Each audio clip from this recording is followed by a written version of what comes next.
1,24,000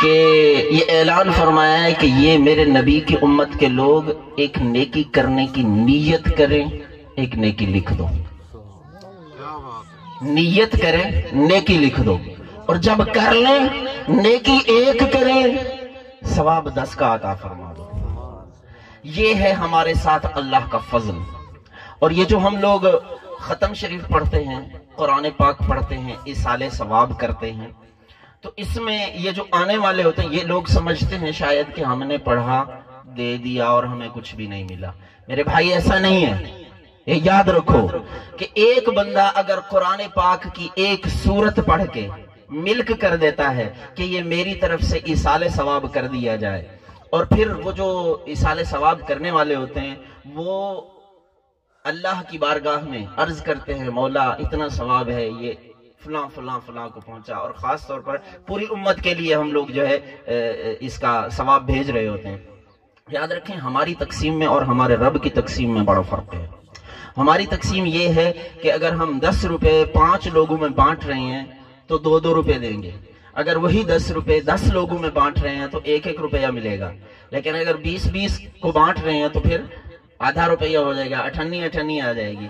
تو یوں جیسے افراد بڑھتے جائیں گے اس کی قیمت کم ہوتی جائے گی، لیکن اللہ کی تقسیم میں یہ نہیں ہے۔ ہم نے 10 قرآن کا ایصال ثواب پوری امت کے لیے بھیجا تو اللہ پوری امت کے ہر فرد کو 10 قرآن کا ثواب عطا فرما دے گا، اور جس نے جتنا پڑھ کے دیا ہوگا، جس نے جتنا پڑھ کے دیا ہوگا اللہ اس کو وہ جتنا سارا جمع کیا ہوگا اس اکیلے کو عطا فرما دے گا۔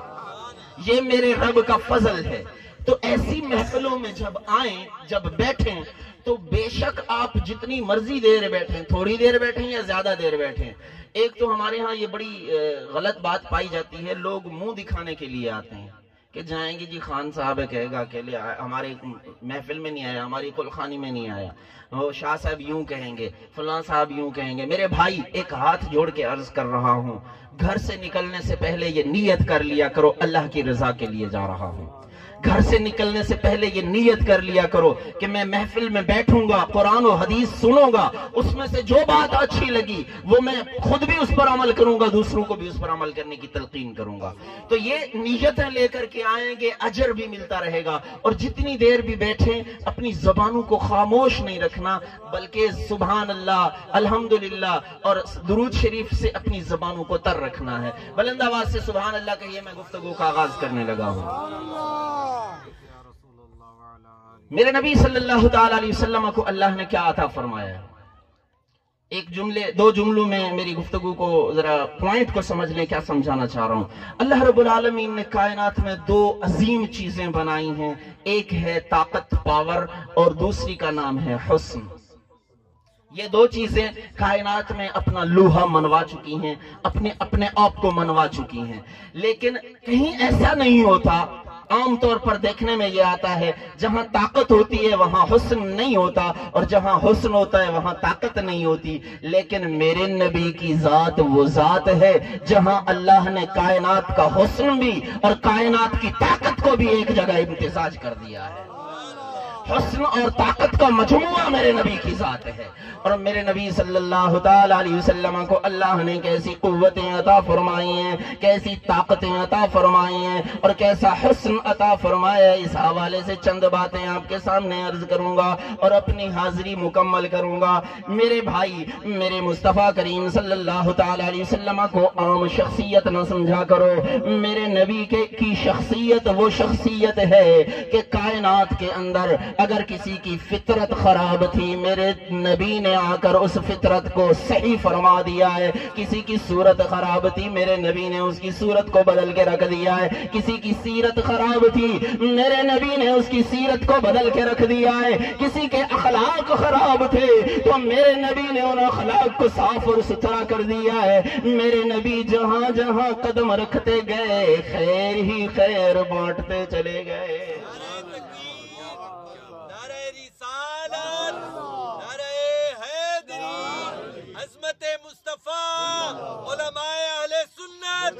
حسن ہی حسن بانٹتے چلے گئے۔ حضرت قتادہ بن ملحان ایک صحابی رسول ہیں حضرت قتادہ بن ملحان، آپ نام یاد رکھ لیجئے، قتادہ بن ملحان، یہ صحابی رسول ہیں۔ یہ ایک دفعہ بیٹھے ہوئے ہیں، ان کے سامنے حضرت ابو العلا بیٹھے ہوئے ہیں، ابو العلا یہ دیکھ رہے ہیں۔ امام طبرانی نے اس حدیث کو نقل کیا ہے، اس روایت کو نقل کیا ہے۔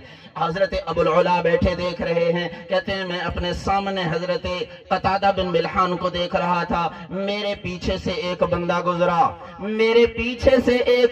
گزرا، اب پیچھے سے تو کوئی دیکھ نہیں سکتا۔ حضرت ابو العلا کہتے ہیں میں حضرت قتادہ کے چہرے کے اندر اس بندے کے عکس کو دیکھ رہا تھا۔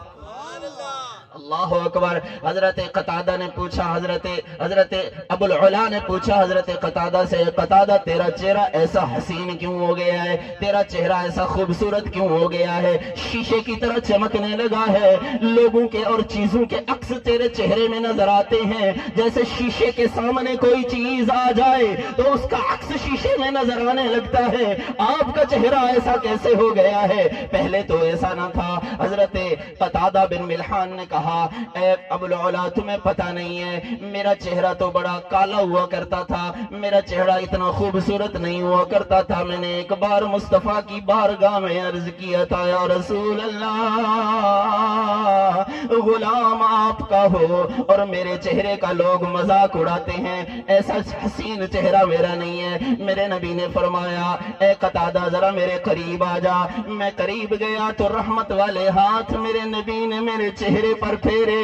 وہ وقت تھا میرے نبی کے چہرے میرے چہرے پر میرے نبی کے ہاتھ کا لگنا تھا، اس کے بعد کیفیت ہی بدل گئی، میرے چہرے کا یہ حال ہو گیا، سامنے جو چیز آتی ہے میرے چہرے میں نظر آنے لگتی ہے۔ نعرہ تکبیر، نعرہ رسالت، نعرہ حیدری، عظمت مصطفیٰ، علماء اہل سنت۔ حضرت فاروق اعظم رضی اللہ تعالی عنہ، فاروق اعظم بیان فرماتے ایک دفعہ جا رہے ہیں، حضرت وادی تہامہ ہے کعبے کے اس کے ارد گرد میں، بیت اللہ کے پاس وادی تہامہ، وہاں سے گزر رہے ہیں، قافلے کی شکل میں گزر رہے ہیں، اچانک چھم چھم آنسو برسنے لگتے ہیں، رونے لگتے ہیں۔ لوگ ان سے پوچھتے ہیں یا فاروق اعظم، یا سیدنا، یا امیر المؤمنین، یہ کیا بات ہو گئی؟ اچانک رونے لگے ہیں، 22 لاکھ مربع میل کے حکمران ہیں، رونے کیوں لگے ہیں؟ حضرت فاروق اعظم نے کہا لوگوں تمہیں کیا بتاؤں، یہ وہ وادی ہے جہاں میں اونٹ چرایا کرتا تھا اور 5 اونٹ مجھ سے قطار میں کھڑے نہیں ہو سکتے تھے، ایک قطار میں 5 اونٹ کھڑے نہیں کر سکتا تھا، میری کیفیت تو یہ ہوا کرتی تھی، لیکن جب سے مصطفیٰ کی غلامی میں آیا ہوں، جب سے نبی کریم صلی اللہ تعالی علیہ وسلم کی غلامی کا گلے میں پٹا ڈالا ہے، اس وقت سے میری یہ کیفیت ہو گئی ہے کہ آج 22 لاکھ مربع میل پر حکمرانی ہے اور کوئی جانور کسی دوسرے جانور پر ظلم نہیں کر سکتا، یہ نبی کی غلامی، یہ میرے نبی کی غلامی کا نتیجہ ہے۔ اور میرے بھائیوں، میرے نبی صلی اللہ تعالی علیہ وسلم نے کرداروں کو کیسا بدلا ہے۔ ایک مدینے میں عورت تھی، مدینے کی ایک عورت تھی، وہ بڑی بدتمیز تھی، بڑی غلیظ لہجے والی تھی، ایسی لہجے والی تھی کہ جس گلی سے گزرتی تھی لوگ چھپ جایا کرتے تھے، یہ پھر آ رہی ہے، کوئی بکواس کر دے گی، کوئی غلط بات کر دے گی، کسی کا لا لحاظ نہیں رکھتی ہے، کسی کی عزت کو نہیں دیکھتی ہے، کسی کی داڑھی کو نہیں دیکھتی۔ آج ہمارے ہاں بھی ایسے لوگ پائے جاتے ہیں جو کسی کی داڑھی کو نہیں دیکھتے، وجہ کیا ہوتی ہے؟ ان کی اپنی تو کوئی عزت ہوتی نہیں ہے، دوسروں کی بھی نہیں کرتے۔ اور میرے بھائی ہاتھ جوڑ کے عرض کرتا ہوں، لوگوں کی عزت کرنا شروع کر دو، تمہیں اللہ عزت دار بنا دے گا۔ لوگوں کو عزت دینا شروع کر دو، اللہ کائنات میں تمہیں عزت دے دے گا، اور لوگوں کی عزتوں کو تکنا چھوڑ دو، اللہ تمہاری عزتوں کو محفوظ کر دے گا۔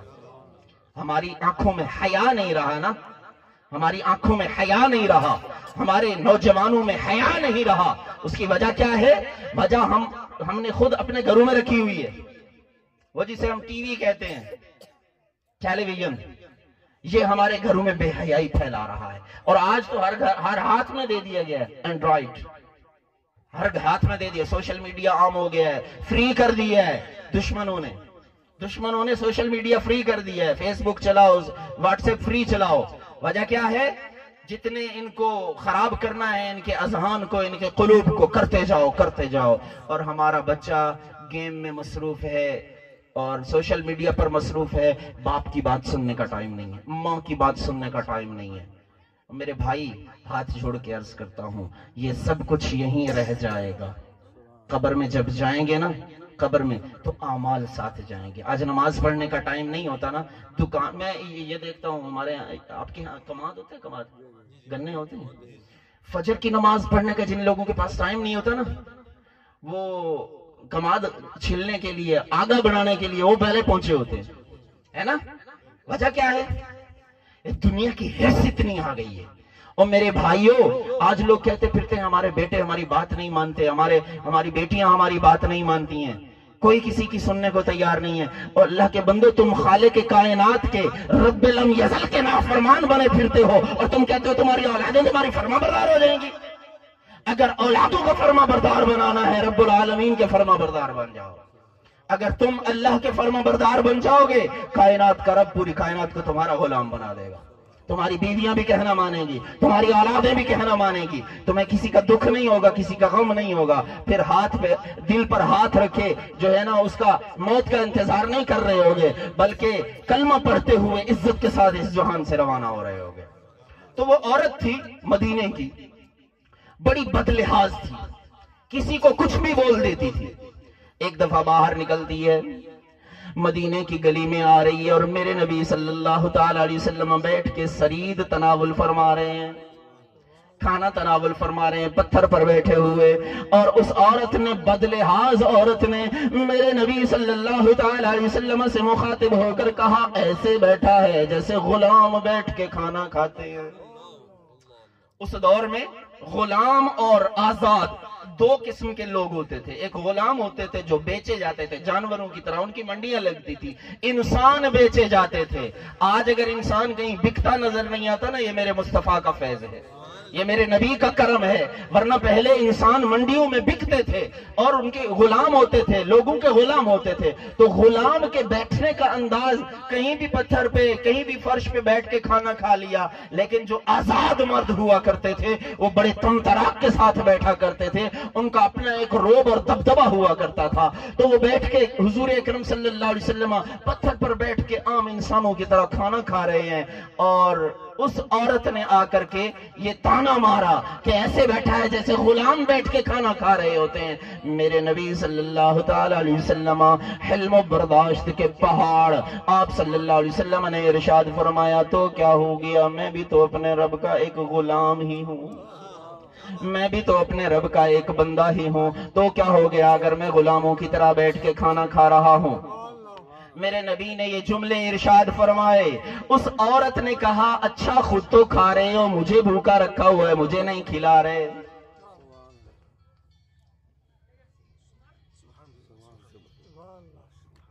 چلے آخری بات تو سن لیں، آخری بات، لیکن توجہ سے سنیں گے تو مزہ آئے گا. نہیں تو بات تو وہی، میں نے ٹائم تو وہ لے ہی لینا ہے نا. ہاں اونچی آواز سے. تو میرے نبی صلی اللہ تعالی علیہ وسلم نے ارشاد فرمایا، آؤ تم بھی میرے ساتھ کھا لو. میں تو کسی کو منع نہیں کرتا ہوں، میرے دسترخوان سے تو کائنات کھاتی ہے. جب میرے نبی نے ارشاد فرمایا، آؤ تم بھی میرے ساتھ کھا لو، تو وہ عورت آئی، قریب آئی اور کہنے لگی، میں اپنے ہاتھ سے نہیں کھاؤں گی، مجھے اپنے ہاتھ سے کھلاؤ. جب میرے نبی نے اپنے ہاتھ سے لقمہ اٹھا کے دیا تو اس نے کہا، نہیں نہیں، یہ والا نہیں، وہ جو منہ میں لیا ہوا ہے مجھے وہ کھلاؤ. میرے نبی نے اپنے مبارک منہ سے وہ لقمہ نکال کے اسے دیا. جیسے ہی وہ لقمہ اس نے کھایا، اندر کا سارا گند صاف ہو گیا اور نور نالا نور ہو گیا، اور اس کے اندر کی کیفیت بدل گئی. میں نے ایک جملہ بولا تھا، میرے نبی وہ ہیں جو برے کرداروں کو بھی پاک کرداروں میں بدل دینے والے ہیں.